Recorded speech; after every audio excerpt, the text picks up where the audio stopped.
Assalamualaikum warahmatullahi wabarakatuh. Alhamdulillahirabbil alamin, asyhadu alla ilaha illallah wa asyhadu anna Muhammadan abduhu wa rasuluh. Allahumma shalli ala sayyidina Muhammad wa ala ali sayyidina Muhammad. Subhanaka la ilma lana illa ma 'allamtana innaka antal alimul hakim. Rabbi shrah li sadri wa yassir li amri wahlul 'uqdatam min lisani yafqahu qawli. Amma ba'd. Bapak Ibu sedaya, bismillah, mari kita bersyukur kepada Allah atas sedaya nikmat ingkang Allah titipkan kepada kita. Kita sungguh-sungguh meminta kepada Allah agar setiap nikmat menjadikan kita semakin taat kepada Allah, menjadikan kita semakin bertakwa kepada Allah Subhanahu wa taala. Insyaallah. Salawat dan salam kita sampaikan sekali lagi pada junjungan kita Nabi Agung Muhammad sallallahu alaihi wasallam. Mudah-mudahan Allah kembalikan kepada kita dengan kebaikan ingkang kathah. Bapak Ibu sedaya, insyaallah kita lajengaken kajian usul salasa. Mugi-mugi Allah berkahi sepanjang kajian pagi ini insyaallah.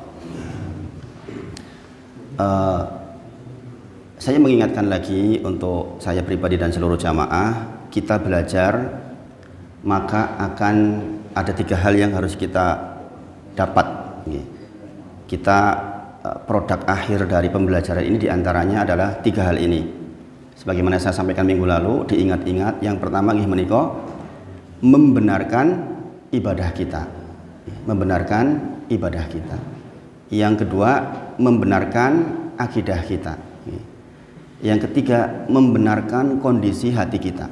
Sebagaimana saya sampaikan, seseorang sholat di belakang imam, sama-sama terlihat takbiratul ihram sampai dengan salam, tetapi di sisi Allah bisa jadi 2 orang ini perbandingan pahalanya seperti bumi dan langit jaraknya, saking jauhnya.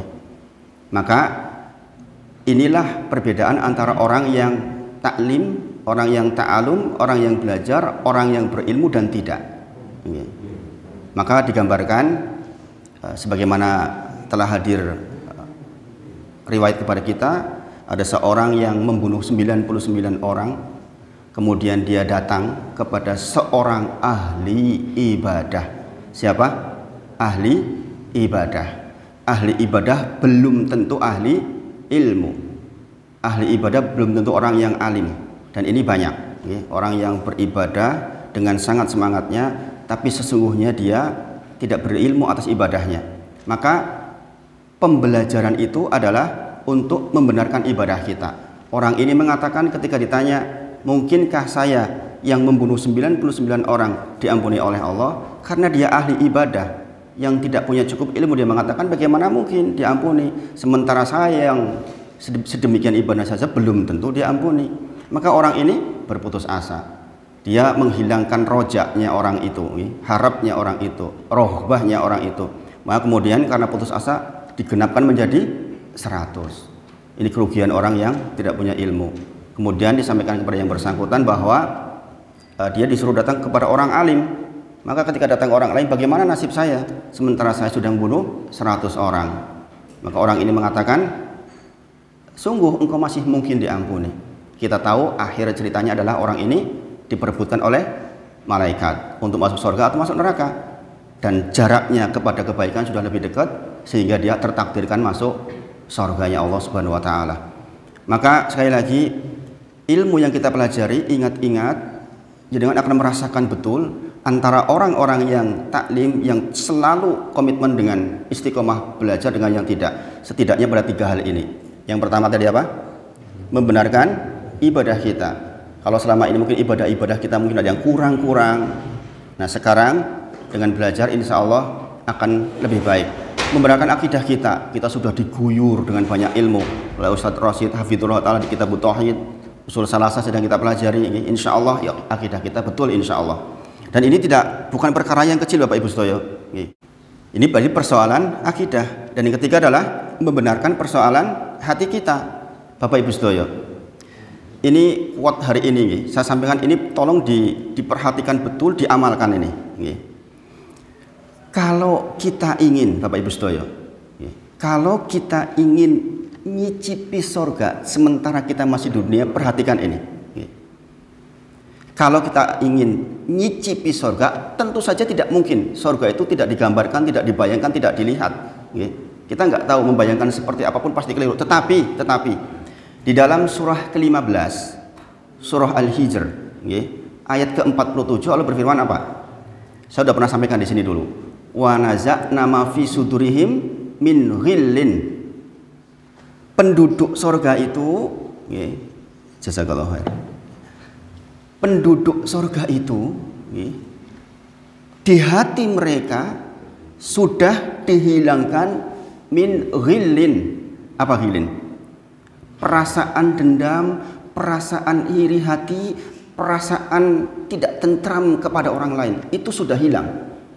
Jadi di antara ciri penduduk surga berdasarkan surat ke-15 ayat ke-47, mereka adalah wa naza'na ma fi sudurihim min ghillin. Saya lagi Bapak Ibu Sedaya. Berarti meskipun surga bertingkat-tingkat, setiap orang mendapatkan kenikmatan yang berbeda-beda sesuai amalnya.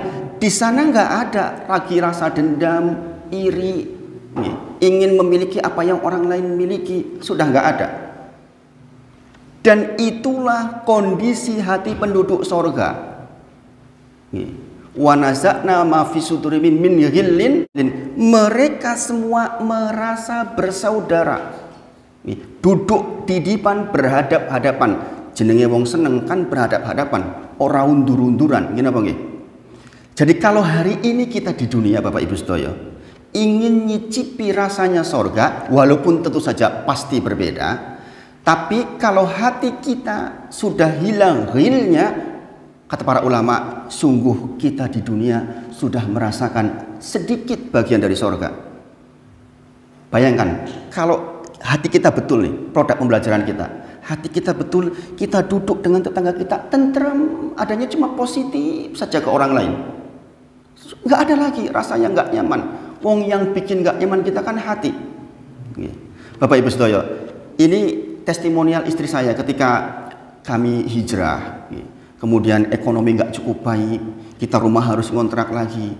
Beliau sering mengatakan ke saya, membuat saya sangat terenyuh. Sungguh kondisi hari ini, bahkan hari kemarin pun mengatakan seperti itu. Sungguh keadaan hari ini ya lebih baik dibandingkan dulu. Ketika kita dulu berlimpah-limpah. Kenapa?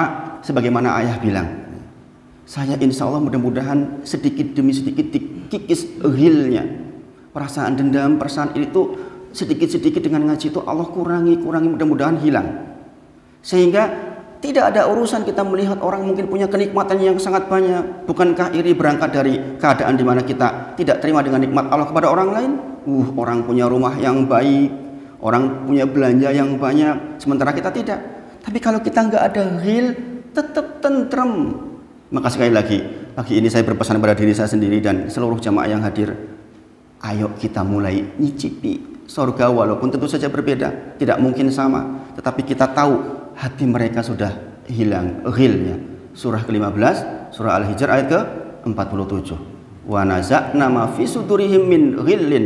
Sungguh di hati-hati mereka sudah tidak ada dendam, tidak ada iri, tidak ada dengki. Mereka semua ikhwanan ala sururi mutaqabilin. Mereka adalah ikhwanan yang duduk berhadap-hadapan karena merasa bersaudara. Jadi hari ini kalau dengan merasa dengan tetanggapannya, dengan merasa bersaudara, tidak ada ghil, tidak ungkur-ungkuran, adanya berhadap-hadapan, saling senang, insya Allah dengan punya hati sebagaimana hatinya penduduk sorga. Masya Allah. Siap dipraktekkan nih Bapak Ibu nih? Insya Allah. Ini di garis terbalik. Mengapa? Karena kita sedang berbicara persoalan ibadah qalbiyah. Terakhir kita bicara tentang apa? Tentang rohbah dan khusyuk. Saya ulang sedikit. Qaulu ta'ala, adapun dalilnya adalah qaulu ta'ala, innahum kanu yusari'una fil khairat wa yad'unana raghaban wa rahaba wa kanu lana khashi'in. Innahum di situ kemarin dikatakan kepada siapa? Para nabi.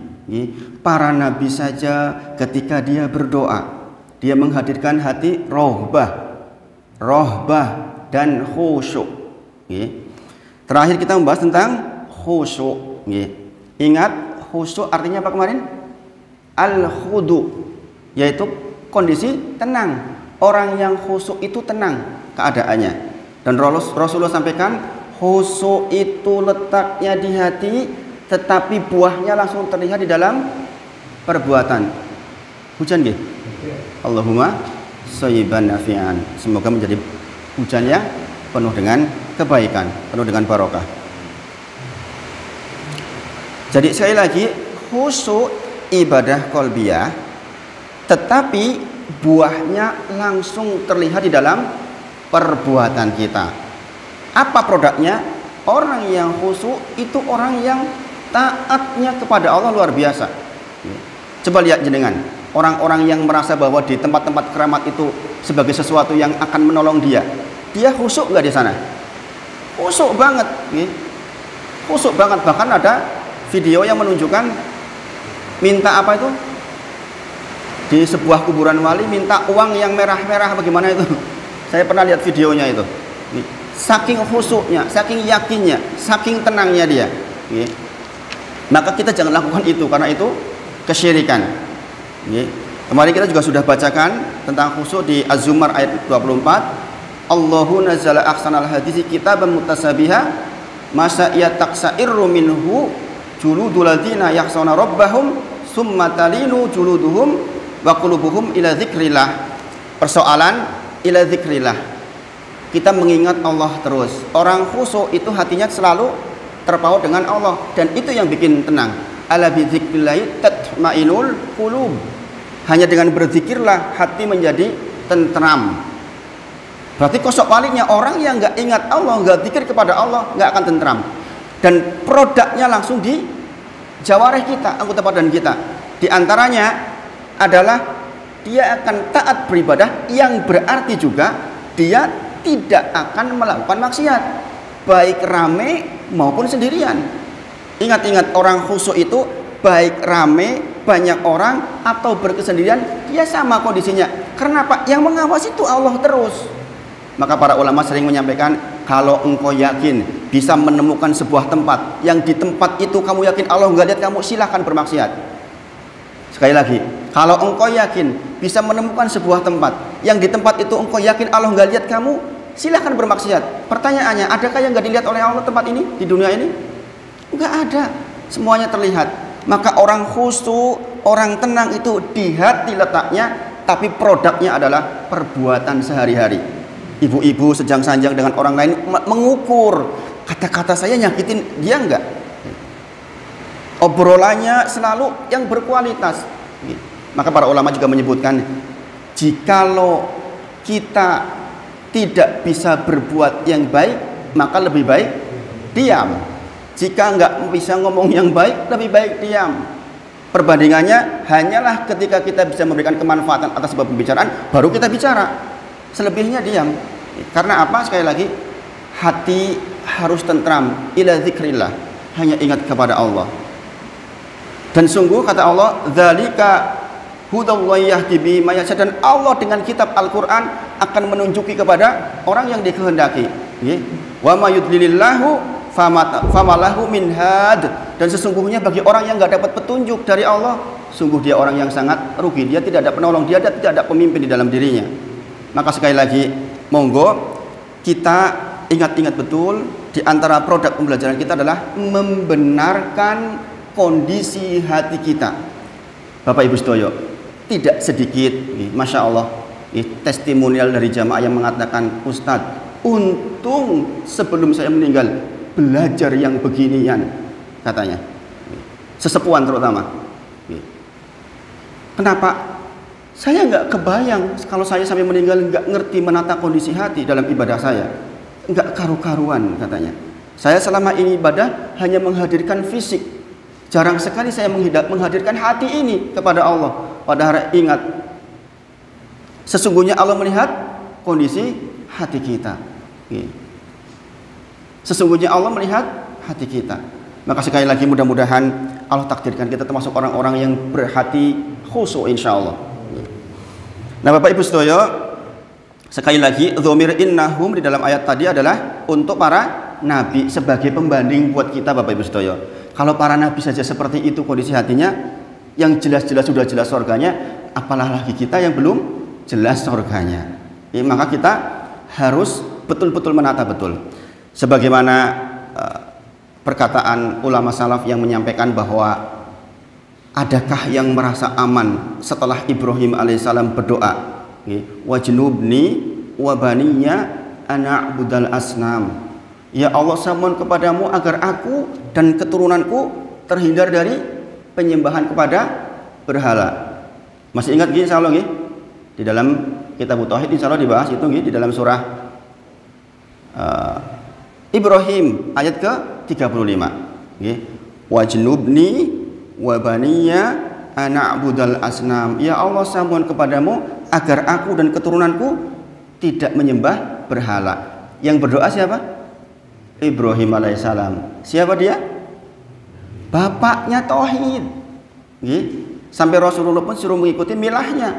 Bayangkan, beliau saja yang bapaknya tauhid, yang anaknya para nabi, yang tauhid, stok tauhidnya sangat banyak saja masih berdoa wajnubni wa baniya ana'budal asnam.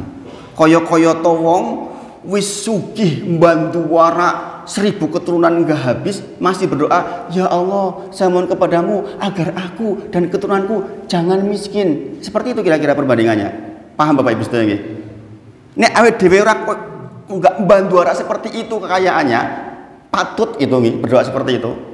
Kita kan seperti itu kita stok tauhidnya enggak banyak, enggak kayak Ibrahim alaihissalam. Maka pastilah kita harus banyak-banyak berdoa untuk itu. Sekali lagi, karena kita merasa kondisi hati kita betul. Maka Bapak Ibu sedaya, berikutnya kita masuk ke wadalil khosyah. Khosyah. Ibadah berikutnya adalah khosyah. Qaulu ta'ala, Allah berfirman, fala tahsauhum wahsauni. Jangan kau khosyah kepada mereka, jangan kau takut kepada mereka, tapi khosyahlah kepadaku, takutlah kepadaku. Nah, Bapak Ibu sedaya, apa bedanya khosyah dengan khauf, dengan rohbah? Maka Bapak Ibu sedaya, para ulama menyebutkan khosyah itu perasaan takut yang di dalamnya dibekali oleh ma'rifatullah, dibekali oleh perkenalan kita dengan Rabb kita. Kita mengenal betul persis siapa Rabb kita, maka mempelajari asma wa sifat menjadi sangat penting. Kalau orang-orang di saudara kita di Nahdlatul Ulama, kebetulan Bapak Ibu saya masih jadi pengurus di sana, itu banyak amalan-amalan. Di antaranya adalah amalan menyebutkan tentang nama-nama Allah Subhanahu wa taala. Hafal mereka, hafal. Meskipun tidak dimaknai, padahal ada kitab tersendiri tentang asma wa sifat, tentang nama-nama Allah. Itu ada kitab tersendiri yang bahas dari Ar-Rahman, Ar-Rahim. Itu Masya Allah Bapak Ibu sedaya, kalau kita ikuti itu isinya nangis saja kita. Karena kita semakin mengenal Allah, semakin mengenal Allah. Mudah-mudahan kita sampai kepada kitab itu insya Allah. Ya, mudah-mudahan. Karena banyak di antara masyarakat yang hanya menghafal saja, padahal perintahnya itu menghafal, memahami, mengamalkan. Menghafal, memahami, dan mengamalkan. Nek ngapal tok langsung mlebu surga, penak banget, banyak penyanyi yang dapat itu. Jadi kan sering dengar toh penyanyi yang menyanyikan itu sampai hafal kecepal. Maka sekali lagi, fala tahsauhum wahsauni, maksudnya perasaan takut di mana kita, perasaan itu takut berangkat dari perkenalan kita dengan Allah yang sangat jauh. Dan di waktu yang bersamaan kita tahu bahwa kita itu penuh dengan kekurangan di dalam ibadah. Jadi khosyah itu dua ini hadirnya. Kalau roja kemarin apa? Tahu sifat-sifat Allah kemudian berharap. Tetapi kalau khosyah itu kita tahu sifat-sifat Allah, kita tahu nama-nama Allah. Kemudian setelah itu kita juga tahu di waktu yang bersamaan, ya Allah, saya itu masih begini ibadahnya. Beberapa hal misalnya, banyak amalan kita yang belum benar, keterbatasan atas ilmu kita. Kita kan begitu Bapak Ibu sedaya nggih. Gini apa nggih? Nggih. Saya pun sama. Kalau kita kemudian dipelecehi kitab Bulughul Maram aja misalnya, dari kitab Taharah sampai menjelang kitabul Jami itu, sebanyak itu kan banyak yang kita nggak hafal, banyak pula yang nggak kita amalkan. Jadi dengan pengetahuan bahwa Allah punya sifat-sifat dan pengetahuan kita punya banyak kekurangan, timbullah khosyah. Maka di antara dalilnya juga adalah innama yakhsyallaha min ibadihil ulama. Sesungguhnya orang-orang yang khosyah, yang takut kepada Allah adalah para ulama. Dulu sudah pernah saya sampaikan. Tentu saja berbeda rasa takutnya seorang ulama dengan orang yang tidak belajar. Lebih takut karena ulama tahu detail semuanya. Sebagaimana takutnya seorang dokter yang ahli dibandingkan hanya pasien, sama-sama melihat mah kronis misalnya, dokter tahu persis, takutnya lebih tahu dia. Karena apa? Karena pengetahuan tentang penyakit itu. Sementara seorang pasien ya taunya itu mah gitu saja. Maka sekali lagi, khauf itu adalah perasaan takut di mana berangkat dari kita mengagungkan Allah atas sifat dan nama-namanya. Di waktu yang bersamaan kita tahu ada banyak hal dari perintah Allah yang kita langgar, ada banyak hal yang diperintahkan tidak kita kerjakan, ada banyak hal di mana sholat kita mungkin banyak yang tidak khusyuk. Kedua-duanya ini hadir, maka timbullah khosyah, Bapak Ibu Sedoyo. Dan itu baik, Bapak Ibu Sedoyo. Kalau ada perasaan itu hadir di hati kita, menunjukkan kita insya Allah masih lembut hatinya. Hati kita belum kena ron, hati kita belum kena titik hitam yang sangat banyak. Bersyukur kalau jenengan mudah tersentuh hal-hal yang seperti ini, insya Allah kebaikan buat kita, insya Allah. Insya Allah kebaikan buat kita. Maka sekali lagi kita memohon betul kepada Allah agar kita diberikan khosyah. Nah Bapak Ibu Sedoyo, perasaan khosyah ini sebagaimana khusyuk akan mendorong orang untuk lebih menjaga dirinya dan memperbaiki apa yang keliru-keliru. Dan di antara hal yang dihasilkan oleh orang yang khosyah, maka dia juga akan meminta kepada Allah untuk dimudahkan di dalam beribadah. Seringkah jenengan berdoa, ya Allah, saya mohon kepadamu agar saya dimudahkan, diringankan dalam ibadah. Ini penting Bapak Ibu Sedoyo. Apalagi musim-musim berdiding seperti ini. Musim dimana dingin luar biasa kayak sekarang. Enggak gampang. Kita harus betul-betul minta kepada Allah agar dimudahkan untuk ibadah. Ini yang paling kaya di keluarga ini, Masya Allah. Alhamdulillah beliau diberi rezeki melimpah. Beliau mengatakan ada status yang menurut saya sangat bersyukur dan saya berbismillah terus terang mendengar itu. Karena beliau bukan termasuk orang yang banyak belajar agami.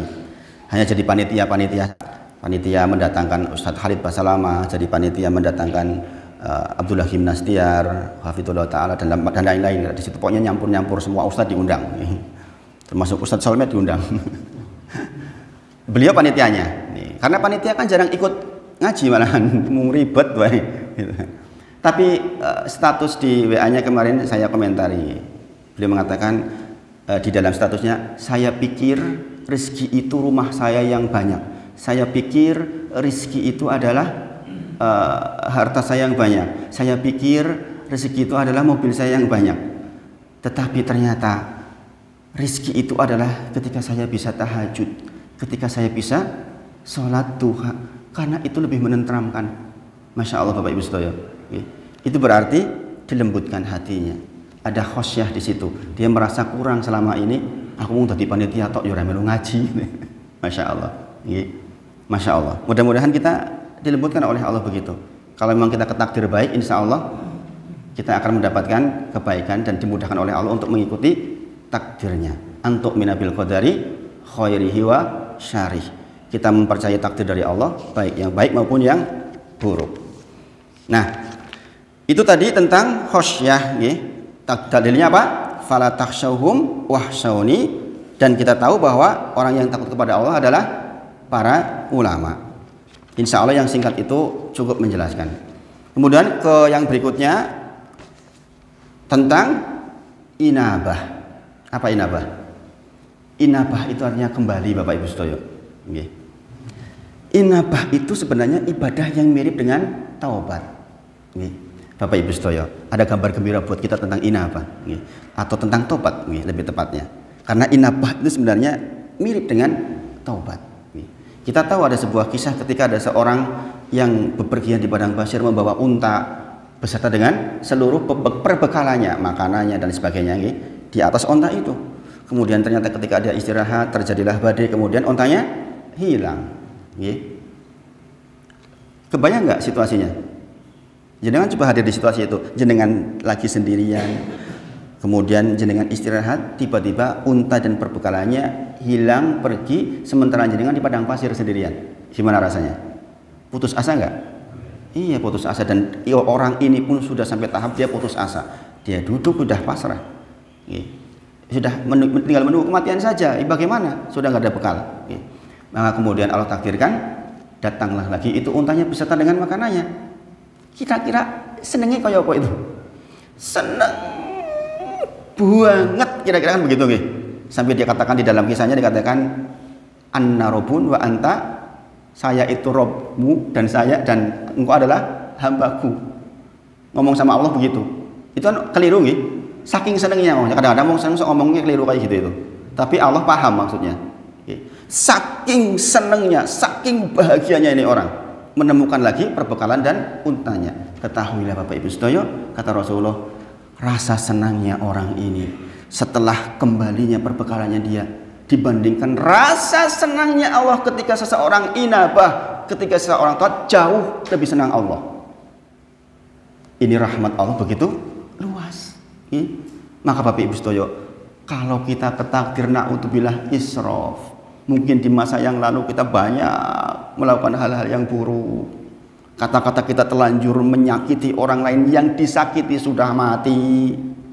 Kita pernah mengambil hak orang lain, yang diambil orangnya sudah mati. Mungkin hari-hari ini kita juga mungkin kadang-kadang tidak sengaja menyakiti orang lain. Kemudian haknya Allah juga kita tidak penuhi dengan sempurna. Sholat cepet banget rampung. Untuk tahu iman jenengan, lihat ketika jenengan sholat sendirian bagaimana. Kalau sholat sendiriannya lebih cepat dibandingkan sholat ketika berjamaah di rumah, maksudnya jenengan sendirian sedang sendirian jenengan sholatnya kok lebih cepat dibandingkan sholat ketika bersama. Hati-hati, jangan-jangan kita lagi bermasalah hatinya. Hal-hal seperti itu belum kita penuhi dengan baik, maka ketahuilah ada inabah, ada taubat. Dan saat itu ketika kita kembali kepada Allah, sungguh kebahagiaan Allah jauh lebih senang dibandingkan orang tadi itu. Yang senang banget itu kayaknya udah pol-polan senang deh itu. Orang kembali lagi, bekalnya di tengah padang pasir, ada harapan hidup lagi, senangnya luar biasa. Allah Subhanahu wa taala jauh lebih senang ketika ada hambanya yang kembali. Maka Bapak Ibu sedaya, di antara hikmah adanya iblis apa? Agar Allah bisa menunjukkan sifat ini. Allah itu Maha Pengampun. Maka kalau jenengan tanya, bagaimana mungkin kok Allah bikin iblis sih? Ngapain Allah bikin iblis jadi bikin susah?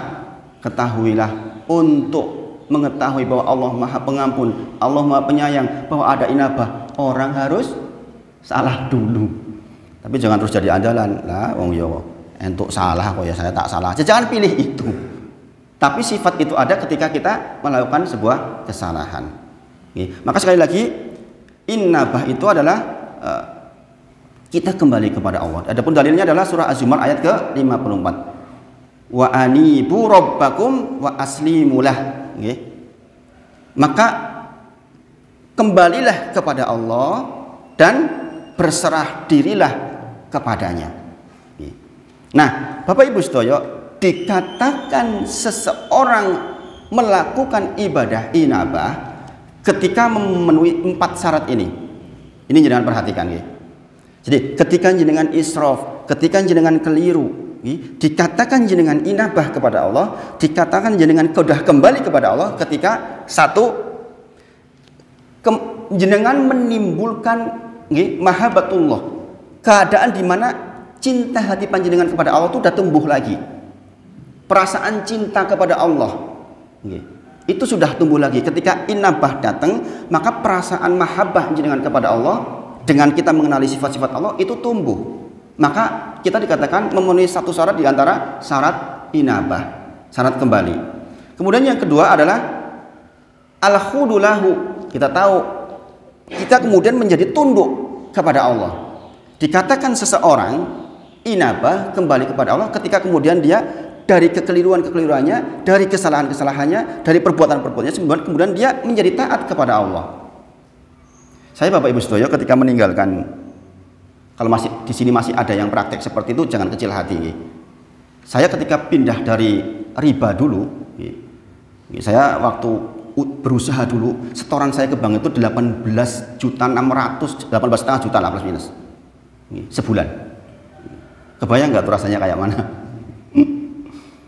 Kemudian tiba-tiba datang ilmu Al-Baqarah 275, 276, 277 dan seterusnya tentang bahwa orang yang melakukan riba akan diperangi oleh Allah dan Rasulnya. Saya bilang sama istri saya, nggak mungkin kita menang sama Allah lawan Rasulnya dan Rasulnya, nggak mungkin. Berhenti kita sekarang. Seminggu kita berpikir Bapak Ibu Sedoyo. Bayangkan waktu itu lagi maju-majunya.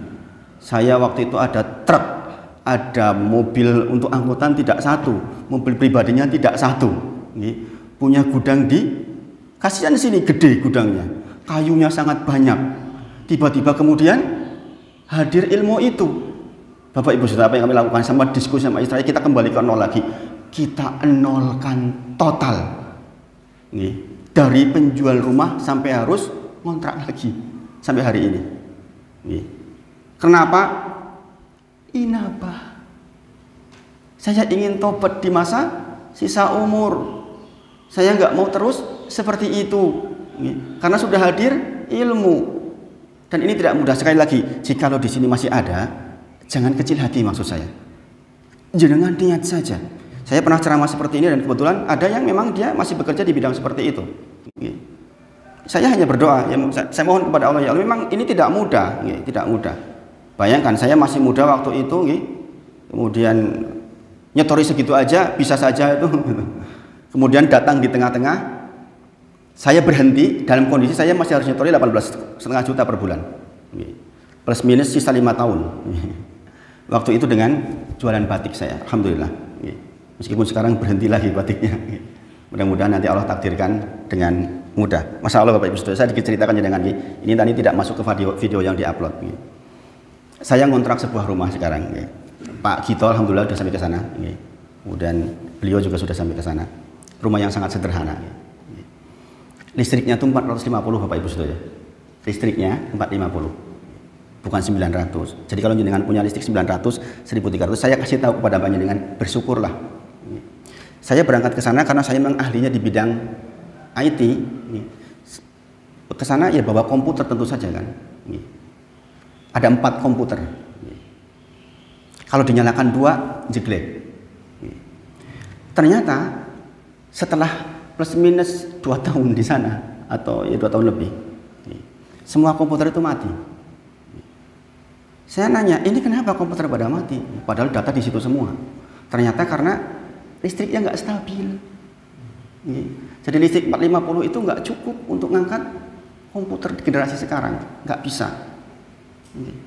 Padahal udah tak matikan semuanya. Maka saya bilang, jenengan punya listrik 900, bersyukurlah, bersyukurlah, bersyukurlah. Sampai pada tahapan dimana kemudian ketika mati semua saya nggak bisa bekerja.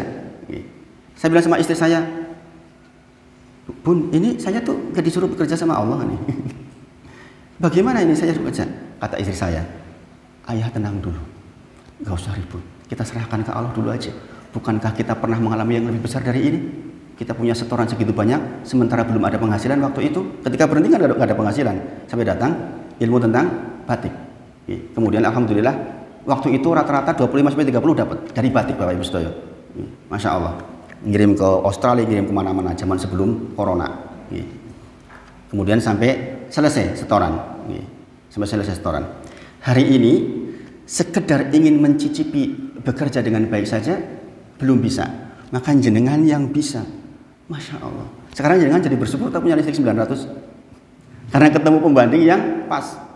Bayangkan, saya kasih tahu ke jenengan bahwa jenengan bisa sangat bersyukur kepada Allah hanya dengan melihat meteran listriknya 900 dengan informasi ini, gitu Bang.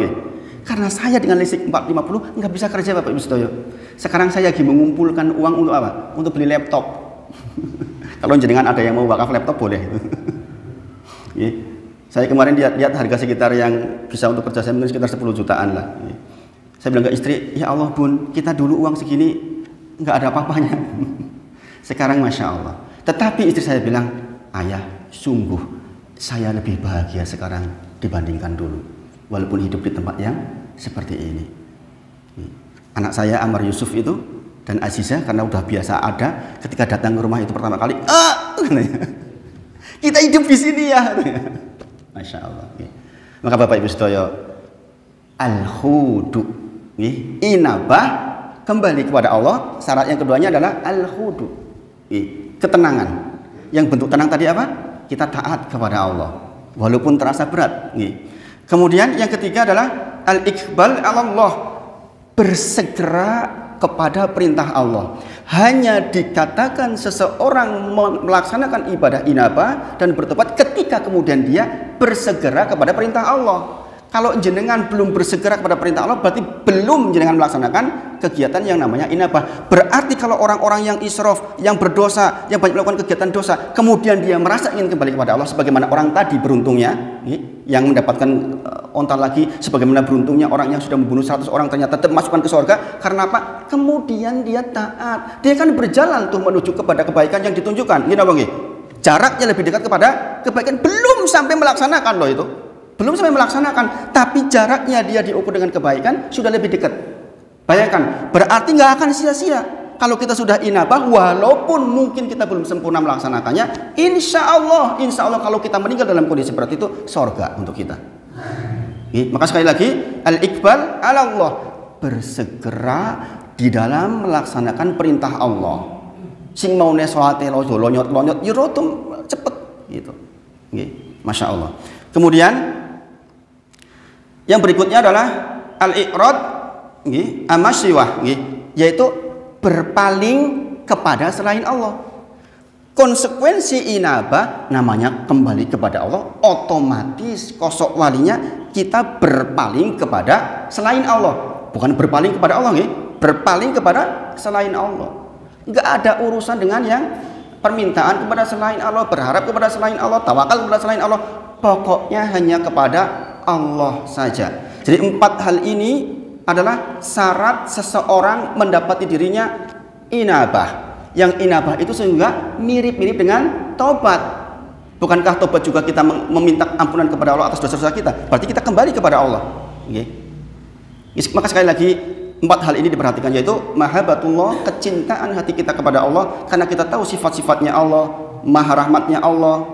Kemudian al-khudu' lahu, keadaan di mana kita tenang dan tunduk patuh kepada Allah. Kemudian al-iqbal ala Allah, yaitu bersegera kita terhadap perintah Allah. Apalagi kalau udah sepuan, ngapain kita nggak iqbal ala Allah? Coba Bapak Ibu sekalian, kita sudah dekat waktunya. Kalau kita nggak bersegera mengikuti perintah Allah, terus mau apa kita? Apalagi kalau dengan yang sudah selesai dengan dunia, ekonomi sudah serba cukup, rumah punya, anak-anak sudah ketata, mau ngapain kita? Coba Bapak Ibu sekalian, tinggal menyiapkan setiap hari puzzle-puzzle amal-amal yang membuat kita punya kedudukan yang baik di sorga. Hati kita ditata betul, hilangkan hilangkan perasaan-perasaan dendam, bersihkan hati, tumbuhkan kecintaan kepada Allah Subhanahu wa taala. Nikmat hidup kita insya Allah, al-khudu, kita akan tenang insya Allah Bapak Ibu sekalian. Mungkin kisah tadi bisa menjadi ibrah buat jenengan. Sebagian jenengan lebih tua dari saya. Tapi alhamdulillah Allah takdirkan di umur 40-an saya bisa mengalahkan situasi itu. Nggak mudah Bapak Ibu sedaya. Meninggalkan semua yang ada, yang serba ada kemudian jadi tidak ada, itu nggak mudah. Maka salah satu orang yang katanya harus dikasihani adalah orang kaya jatuh miskin. Itu saya merasakan betul itu. Tetapi alhamdulillah dengan ngaji, dengan ilmu, kita menjadi tenang. Justru ketenangan hadir di saat-saat seperti itu. Al-khudu. Nah, sudah masuk itu suruh mungkin kita lanjutkan minggu depan insyaallah untuk yang isti'anah. Insyaallah kita akan belajar isti'anah minggu depan. Sekali lagi pesan saya, surah Al-Hijr ayat 47, wa naza'na ma fi sudurihim min ghilin. Kalau kita ingin nyicipi keadaan surga, maka hilangkan hilangkan perasaan dendam, maka sungguh kita akan tentram hidup kita, dan mudah-mudahan kita termasuk sudah mengawali kita di kehidupan dunia ini dengan keadaan surga, dan mudah-mudahan kita nanti ketika meninggal betul-betul masuk surganya Allah Subhanahu wa taala. Saya akhiri dengan kafaratul majelis. Nanti kalau ada pertanyaan silahkan 1 2. Subhanakallahumma wa bihamdika asyhadu alla ilaha illa anta astaghfiruka wa atubu ilaik. Wa akhiru da'wana alhamdulillahirabbil alamin. Assalamualaikum warahmatullahi wabarakatuh. Moga ada yang bertanya 1 2.